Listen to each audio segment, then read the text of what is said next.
Hello, and welcome to a very special session at the Putnam County Library. Today we have Salwa Amastha here to talk to us about selfies versus portraits. She is a visual artist, and we're very excited to welcome you today. Thank you for being here. Okay. Hello.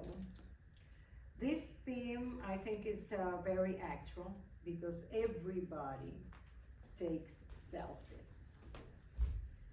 But how do you manage your selfies? What do you do with them? How do you take them?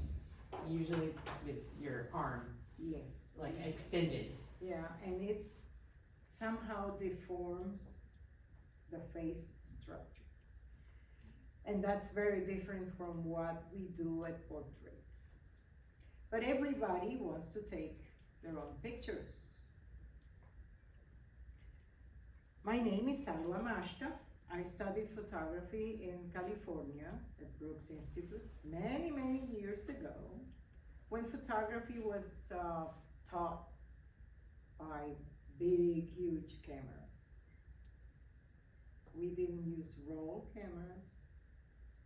film cameras, until the instructors told us that we could. Everything was what? Film. So it was very hard. We had to carry large equipment, heavy equipment all over. And we were running around town doing all the works that we had to on each class. Everybody has taken selfies with people, places, foods, events, or even tragedies. Some of them are really absurd, and some of them are dangerous. Some people have lost their lives taking very dangerous selfies. Oh, I'm gonna see the park down there, and boom, they go back. And it has distorted also the self-being, because people want to appear perfect on the selfies. And I read about this young boy. Well, he had problems, mental problems, but he used to take hundreds of selfies every day because he wanted to get the perfect selfie. And he said he couldn't, so he killed himself. But that, he had problems. So that the media has a lot of impact on the lives of the young people, especially if they don't have a very, let's say, equilibrium life. If they're not Stable. Yeah, that's the word. If they're not stable, they might get really depressed because they don't show themselves as well in the media. So selfies has, a dangerous part, but it also has some good stuff, because nowadays you can record everything you do. Everything you do, you record it with a selfie. I'm here with somebody, with my parent, with a famous person, you never miss that. Or, if you're cooking and you can present that on YouTube, a lot of people do that and they're doing really well. So in social media, not everything we publish is appropriate or funny. Check backgrounds all the time. And we're gonna be looking at some people, some pictures, selfies that people do. They're happy on the first one. The girl started to look at something really strange, and it was a spider. And you can see the horror on her face. The other one is still not getting what the other one was looking at. So, yeah. All the pictures that I took in the internet were published. So, he could do that, and he, after seeing the picture, I wouldn't put it on the media, but it already saw. You can see that people don't have enough criteria, how do you say criteria, to post the pictures. That's another one.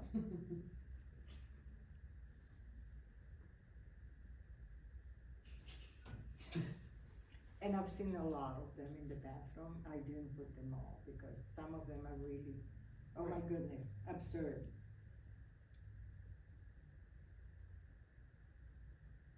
The nose. The nose. Is it mine or his? Oh, that's funny. Yeah. He's looking very intensely there.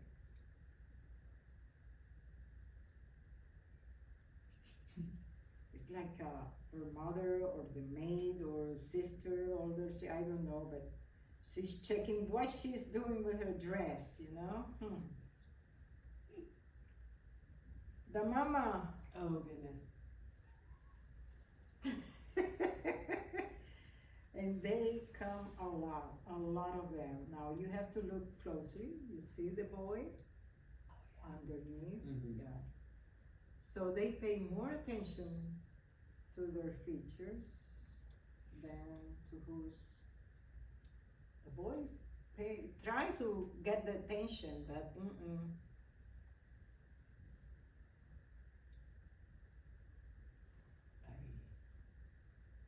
You got it? Yeah. Terrible, huh? That is bad.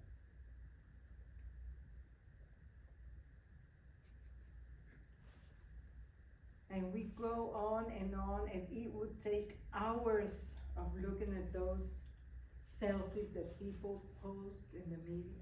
Oh my goodness, how can they have to have this is awful. Because when you're in a funeral, the least you want to do is smile. But then I showed this to my son-in-law, and he said, this could be mounted on. Who knows? Because it's really, not nice. A big kiss. Oh my doggy. Oh my goodness. And this is another one who's really happy in a fire. The firemen are really working hard and he's happy. And she decided to take a selfie. Oh, dentist. Sometimes they're really, this is dangerous. And they're smiling. They're smiling and they're so, I mean, they risk their lives for a photograph? No way. So, are selfies any good at all? Well, besides sharing your most important events in life, well, yeah. What can you do with your selfie?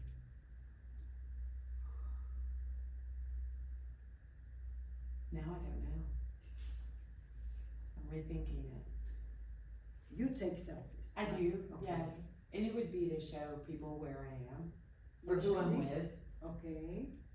That's the most often. Not alone. Well, I used to check Oh, my but makeup. sometimes- If I'm out and I don't have a mirror, I check my makeup, but I erase it right away. And usually you don't look good in selfies. Why? Because I told you The perspective. it's too close. The camera is too close, and the lenses, the camera. cell phones have, it's wide angle so that they can capture a lot. So the wide angle is not appropriate for portraits, for your self-portrait. That's why they use the stick also, because the distance makes better photographs. Okay, and not only that, we're gonna see now that we have a symmetry in our face. And it's well known that you have to study which side is the best side. So the first picture is a normal front. The second one is the right side duplicated. And the last one is the left side duplicated. So we really have three faces. And the selfies help us discover which one is our face, better side of the face. That's why people always take the same side. And if they go to a professional photographer, they will ask, or please take, this is my better side. Because they have discovered it. This is my better side. And you will see why.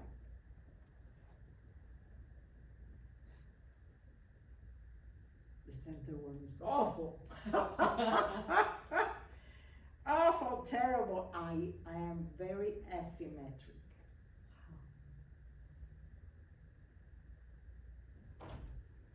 And this is one of my students. And I told her, you have a very symmetric face. Symmetrical face. And so we did the exercise with her, and we found out that she is more wide, one side of her face than the other. And that could happen when we sleep all the time on one side. And it kind of shrinks a little bit. I mean, millimetrical, but it shrinks. It also happens with the hair. How do you fix your hair? It also helps to make a better symmetrical face. The models usually are very symmetric. That's why the photographers and the fashion designers choose them, because they can pose for the dresses and everything in every way. The photographer is not, kind of clenched with one side. So they're famous for that too. But here we discover, see the different mouth, the last one and the one in the middle, they're a bit different. But mostly what I found on her was the wider side of the face. So this is an exercise that we can do to discover which, we don't have to do it, because just by taking the selfies, we discover which is our better size. How can we fix that? We fix that with the pose, with the angle of the camera, and with lighting. The lighting helps a lot to cover the less better side of the face. And also the pose. If I have a person like myself that this is already hanging out, the camera should be up. Usually women do this. And I said, no, this is an expression of, I am better than you are. Nose up in the air. No. Chin down. Camera and light up. And it projects a shadow here. Problem resolved. So we help a lot of the people knowing how to pose them. Like if you have a really wide face, you do this. Camera there, and it looks really. ¿Cómo te parece? Bueno, so let's talk about portraits. Everyone wants to have their image perpetuated in time, because we go. We take off this planet. And what keeps our image intact? Our photographs. One thing we have lost due to the new technology, and it's the family album. Do you have a family album? Mm-hmm. You do? Yep. Not many people now have family albums. Printed. Mm-hmm. They may have it digital, but printed, we used to have that at home. Since we were born, 1 year, baptism and everything. Everything was recorded, and we put it in albums, and we can check it and show the families. Right now, not many people do that, because it costs them to print photographs. And so they keep it in the internet, or they keep it in the computer, and they might get lost. So it's better to print them. even small sizes, you can print them, but it's a record of all the events, the history of your family, and the history of yourself, if you keep an album. So in portraits, we take a different look. These were taken by Justin Fields, friend of the family. That's my granddaughter, Abril, and Bianca. And you can see the environment, you can see the lighting is very natural lighting.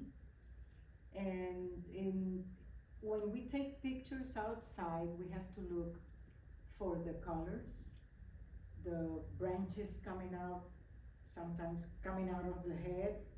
No, that's a no. It's better to have really patterns that help the environment and creates an atmosphere that is really nice. This is natural lighting, but one exposure was done to see the whole face, and the other one with a lot of contrast. In the same place, different times, different exposures. And when you take 3 sides of the face or profile, you always have to leave space in front of the profile. Because if you cut the picture here, right across the nose, you're kind of cutting the way they move. So here we have the space, and it's all right if you cut the head, especially when you do really close-ups on the heads. You normally don't put it completely. You can cut. It doesn't matter, because what it's interesting is in the face, the look, the eyes, and the expression. So both of them are Bianca when she was less than 1 year.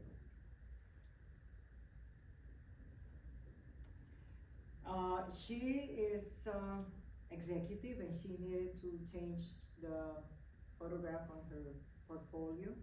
And she went home and she said, Salwa, please, I think I already had my studio closed, so I had to put up the lights and everything in my home, and took it. And while she was wearing white blouse, I thought it was really nice to have the white background also, because it gives you a cleaner, more transparent look.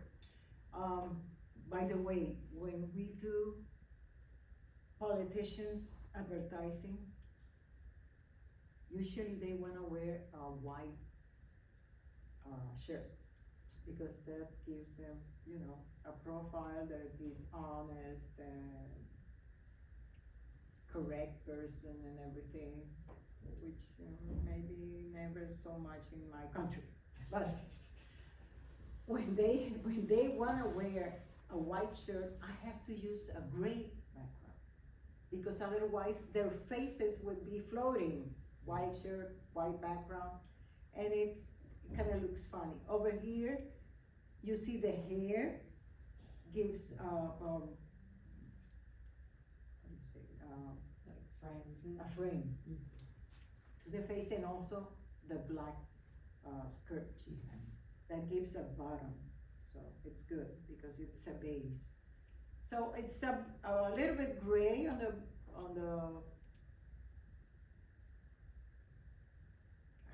the side, but it looks nice. Still, you can see the white background.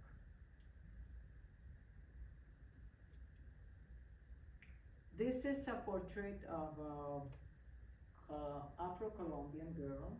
She used to dance. She belongs to a group of dancers, and she wanted to have her portrait taken, and she had a lot of skin because the hair was really pulled to the back.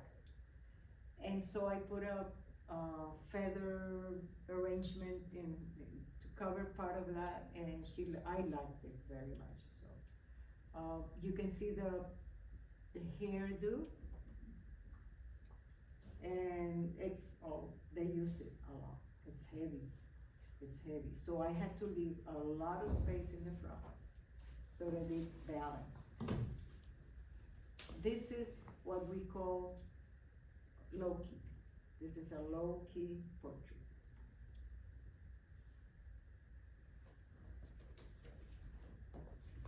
Okay, we register cute photographs from our family, and you have to be ready for the instant because it goes away right. So if you're not ready, that's one of the things that photographers usually have the cameras ready to take anything that's happening, around them. It's very important. And after she did that, she just sat down again. So if I didn't get this instant, I would have been really sorry. Sorry.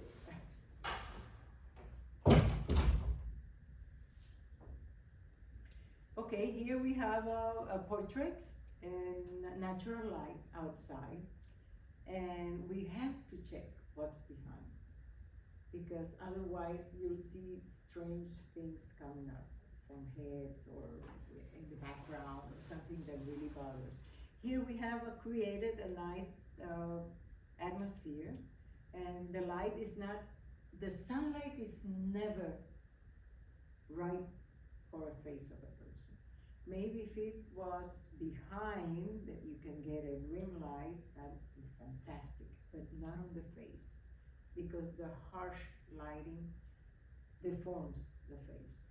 The nose might be bigger, show bigger, or dark shadows under the eyes. So never take portraits under direct sunlight.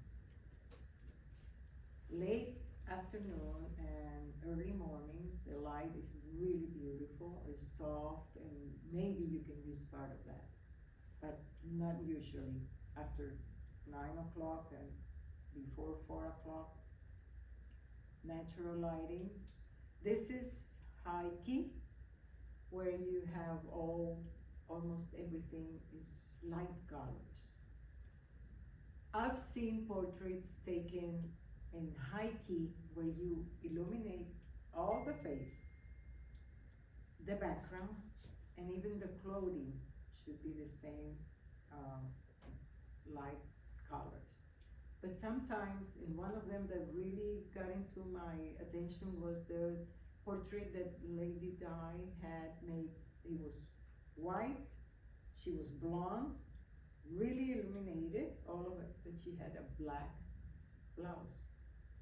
And it made a nice contrast. But usually when they tell you to make a high key portrait, you have to have everything light colors. This is our model in university, and she cooperates a lot. And this is low key. Those two portraits were taken in my studio with film camera. Those are not done by digital cameras. It was done many years ago, and both of them used to come to my studio every Saturday, not at the same time. I used to help them as much as I could, and every time I said, "May I take a portrait of you?" And they were okay with that. The lady had a very sad story, and you can see it in her expression and her eyes. And when we do portraits, usually you have to tell a story. How is the person? What kind of a person is? Because the eyes, the expression tells you a lot. The portraits are not made just for the physical appearance, but also for what type of person you are. And before doing that, you have to talk to the person. You have to, really let them come out very softly, very easy, and they can tell you their story, and then you can capture the essence of that person. And this lady, she came from a very wealthy family in one of the states inside the country, and she fell in love with a poor man, and her family just threw her out of the house, and she went living with her, loved her, lover, and they had a son. Her husband died, and eventually her son left her, and she became a beggar in the streets. Yeah, and you can see the the the the face was really stained. It was the skin was really stained by the sun. And nobody, the family never looked for her, and she never went back to the family, and they were rich. And I tried to help her to get into a home, but she didn't resist it. She went back to the streets, and I kept, you know, in contact with her for about 3 years, and then she stopped coming, so I don't know what happened to her. It was really sad story, and I think I really got the expression on her eyes. And the other one was a happier person, but still had a very rough life, but he wasn't as sad as she was. And this portrait gained first place in one of the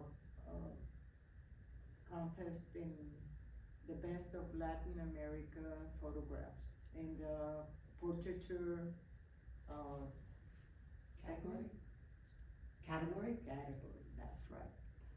Yeah. Now, artistic portraits. Now comes the interpretation of each photographer or artist. What am I gonna do with the people?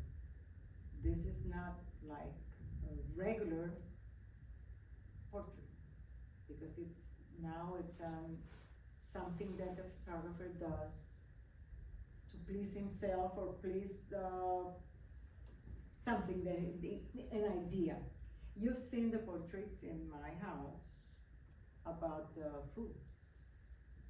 This is Savors of My Country, is the name of that series, that it was in the Barranquilla's airport for 1 year, and really large. Hi. Is this the right place for the book club? Downstairs? Sorry.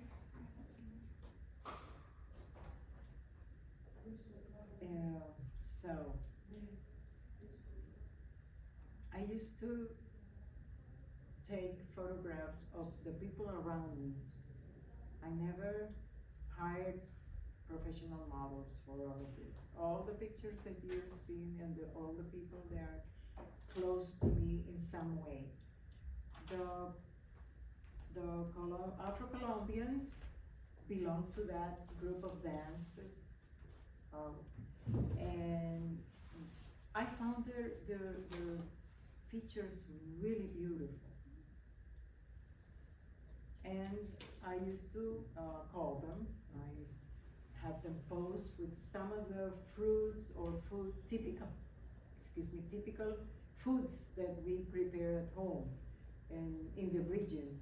Because one of the things that really gave me the idea to do this project was that the friends that I had that from Colombia that lived in the States and went back, the first thing they were looking for, the food or the fruits that were typical over there, and they couldn't find it here. So I said, I'm gonna do a mixture of the people, and we have a lot of races in Colombia. We have the white, because they're Asian people, Arabs, Oriental people, we have Italians, Germans, we have all types. And you can see from the blonde girl to the black girl, really different. And so I tried to capture all the ethnias in this project. And I didn't bring all of them, but you can see some of the different faces they have. So this is the, how do you call it this here? Is that a squash? Pumpkin. Yeah. Pumpkin, yeah. This is the pumpkin, and this is the fruit. It opens up, and inside there are small peanuts, black peanuts.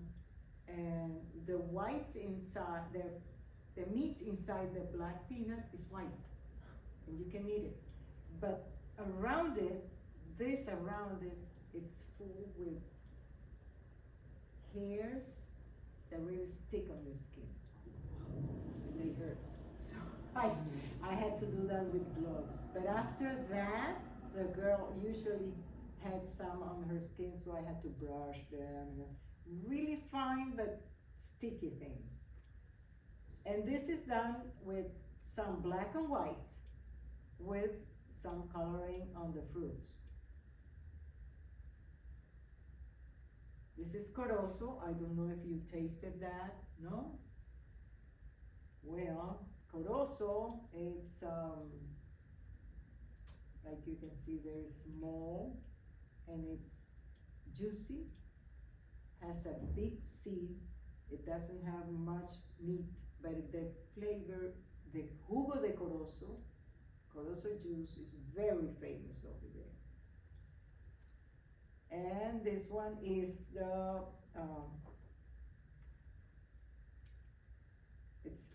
I call that green gold. It's from the palm tree. Some species of palm trees take that, and it was done for an homage to Gabriel Garcia Marquez from his hometown. It was in the plantation of banana plantations. That's where he were. And they have a lot of palm trees there also bring that. So, and the next one is the tamarind. And this girl was she was a student of mine in another university, Universidad del Norte, and she was really, really beautiful.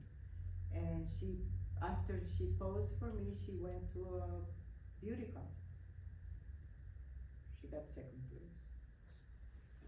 She was really beautiful. Oh, and the first one, this one, was a student of dramatic arts in the university. And this one was a lady in the middle that was cooking for us in one of the islands in Cartagena. And I saw her and I said, come here, I will take a picture of you. Oh, say, this is put on her head, this. She's lying down, and I'm taking the picture from above so that I could fix all the corozos around her head. And this one, she was standing up, and this is montage, how do you say that? Digitally, this is digitally there. And this is, I grab her hair with a stocking, and put every one of these tamarinds with pins. So I only did half of her face because I didn't get enough good tamarinds. They all usually break. The cover is really soft, so they break. So I had to choose really well from a big sack like that of tamarinds. Only this were good enough to be taking portraits. So this is taken original like that. So I only put half of her head with the tamarins. And this one prize in Japan, the gold medal. And this leaves, I used to go walking in the mornings with a friend, and this is the fruit of those leaves. And they just fell on the floor, and I used to pick them up. So I did one picture with the leaves and another picture with the fruits. And she has a face that you can take in every angle, and it's different. She has really good expressions, and she changes a lot on each picture. So I used her a lot. And she belongs to that academy, dance academy, and they were really young girls. Okay, this one is the daughter of the lady that I used to buy every week the bollos de mazorca. You try the bollos de mazorca? No? Too bad. They're corn breads. Mm-hmm. They're made out of there. And I used to buy from her, and she took one of her daughters to the studio, and I said, come here, I want to photograph her. And this time I put uchuvas. This is another fruit. It's really savory, it's tasty, and you can use it in salads or just eat it like that, and people really like it. So I do the makeup on them also, and this time I also put it on the floor, surrounded by it's like a feather thing, and then I put all the chuvas next to her, and this was done in a really large format. This is painting with light. This is a technique that when it was developed, the technique of painting with light, it was for producing pictures of small items that had a lot of, like for the computers, the chips for the computers. I don't know why it was hard for them to illuminate everything, to light everything clearly. So they discovered that painting with light would bring every little detail for the photographs. That was taken in film. So what you do is you have everything dark in the studio, and you turn on any type of lighting with your hand and just paint while the camera is open. So you paint, and everything looks brilliant. So you have no shadows, everything is really shiny. That's what it was developed for. But then when I got into the university, I had to teach them painting with light with an artistic side, not that so much publicity, advertising. So this is done in homage of the Piedad. And I use my niece, this is my niece, and another girl. They use the place of Jesus Christ. And I painted her. And the light you see coming outside is when I'm back behind her, showing the light to the camera. And this lighting here that they have on their bodies and on their face is when I stand up in front of them and I brush it with light. I used to have really simple Equipment, yeah, but it was what you the use. brush, the paintbrush, No. You use for the night if you wanna. a flashlight. A flashlight. Oh yeah. I use flashlights. for Huh. this. If you wanna add color, you put filters on the flashlight. No, I did not. I was not thinking flashlight. That's funny. Yeah. Okay. So, but you work on a very dark studio, no light has to be on because the camera is open all the time. I dress in black because I don't want to get registered when I go through the space, Right. because I can go back and front, I can illuminate the person, go back and then do the flashing and all that. It takes about 40 seconds, maybe a minute. It depends on how much you want to light the person, and you can change the colors. And I have so many of them. They have won prizes in Luxembourg. So after I did so many of that, I said no more. That was done a long time ago. And this one, the leaves of a tree that it's a big leaf when it's green, and when it's getting old, it shrinks and sometimes it forms like a rose. So I took several of the leaves, and this is mounted on, not on her, digital, mounted on the face of her. And last but not least, it was done here in the fountain. I used to do the silhouettes, just taking the light from the water. It was plain afternoon, 3 o'clock in the afternoon, the sun was really brilliant outside, but I did the exposure only for the highlights, so that the rest of the lighting system goes down. And I thought it was really nice to see. It was a young boy, he was trying to meditate, and all the kids around him running around. So I thought it was fun to see that, show you that. Well, I don't know if you have any questions. How long have you been taking pictures, doing photography? Since 1973. Maybe before that, but with a simple camera, I didn't have the technique. Mm-hmm.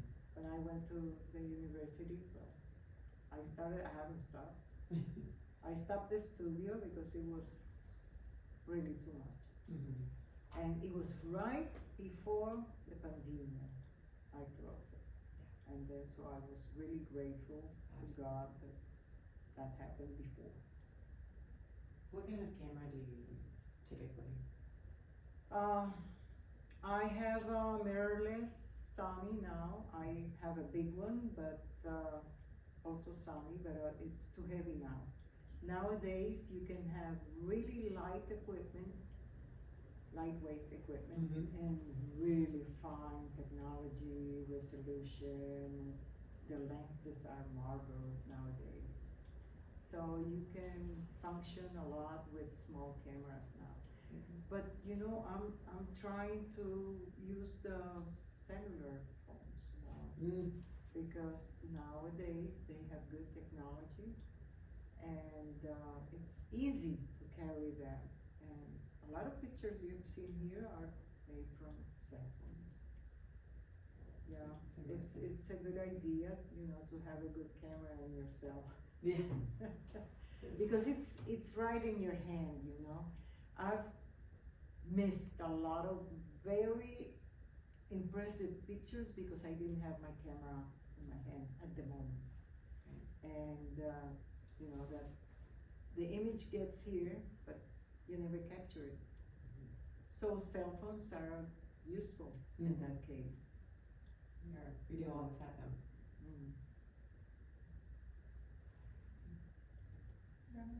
Okay.